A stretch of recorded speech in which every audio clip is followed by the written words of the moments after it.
జై భీమ్. నా పేరు వీరబత్తిన అమల్దాస్. ఈ రోజున రెండు సంఘటనలు అత్యంత హేయకరమైనటువంటి విచారకరమైనటువంటి సంఘటనలు జరిగినాయి. దీన్ని నేను తీవ్రంగా ఖండిస్తున్నాను. అవి ఏంటంటే, చింతలపూడి గ్రామంలో మరియు దోబచర్లో కూడా అంబేద్కర్ గారి యొక్క విగ్రహాలకు చెప్పులు దండలు వేయడం జరిగినది. ఇది చాలా విచారకరమైనటువంటిది, హేయకరమైనటువంటి సంఘటన. దీనిని దళిత సంఘాలన్నీ కూడా ఖండిస్తూ ఉన్నాయి తీవ్రంగా. ఎందుకంటే ప్రతి ఒక్కరు కూడా ఆలోచన చేయాలి. అంబేద్కర్ గారు అనేటువంటి వాళ్ళు ఒక కులానికో ఒక మతానికో చెందినటువంటి వ్యక్తి కాదు.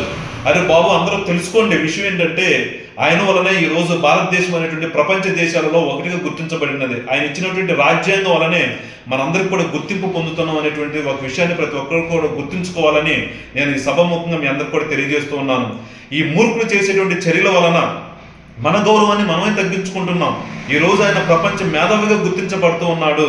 రాజ్యాంగం రాసినటువంటి రాజ్యాంగాన్ని ప్రతి ఒక్కరు కూడా గౌరవిస్తున్నారు అంటే ఆయన పెట్టినటువంటి భిక్షని మనందరం కూడా అర్థం చేసుకోవాలి. అంతేగాని ఆయనకి ఏదో ఒక కులానికో ఒక మతానికో ఆపాదించి ఆయన పైన చెప్పులు దండలు వేయడం వల్ల మన గౌరవాన్ని మనం తగ్గించుకున్న వారు అవుతున్నటువంటి ఆలోచన మీకు లేకుండా పోవడం అనేటువంటిది చాలా హేయకరమైనటువంటి విషయం. దీనిని నేను తీవ్రంగా ఖండిస్తూ ప్రభుత్వాన్ని ఒకటే కోరుతూ ఉన్నాను.